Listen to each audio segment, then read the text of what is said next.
That's also untrue. I've told this story 900 times across different platforms, but I mean, I was looking at all the other services, and that's kind of where I want to make this like a thread for this entire thing is, why not the other services? So we're going to ask why AFSW war, but also, why not the other services?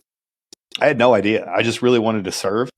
I had no idea what I wanted to do. Thank goodness the Marines were out to lunch and like literally, and then the Army guy just completely blew me off.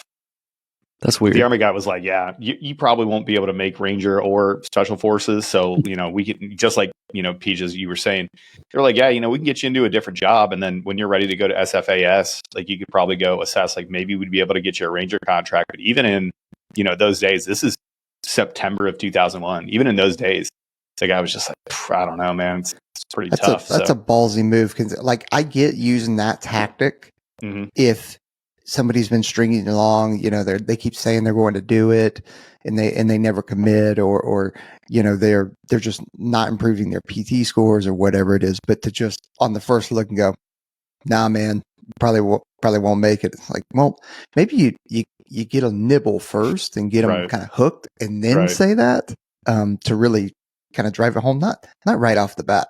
Oh, well, I mean, I'm not a recruiter though.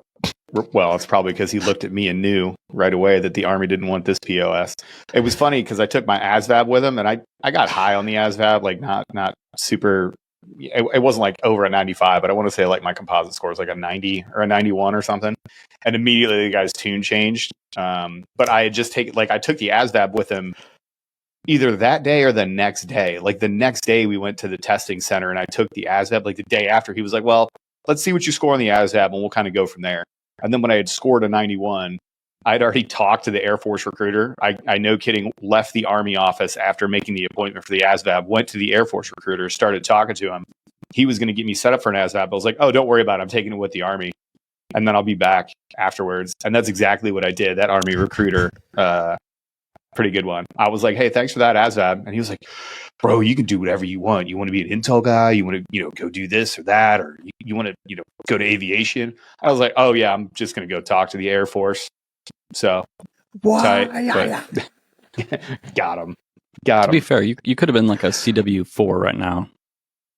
I would be more than that. My brother, Danny, has been in, he cross-trained in aviation way faster, way after I did. I think I got into the Air Force 5 years before my brother Danny got in, and he's a 4 now. So I could probably be that lightsaber type of dude, the unicorn walking around, which would be great. Yeah.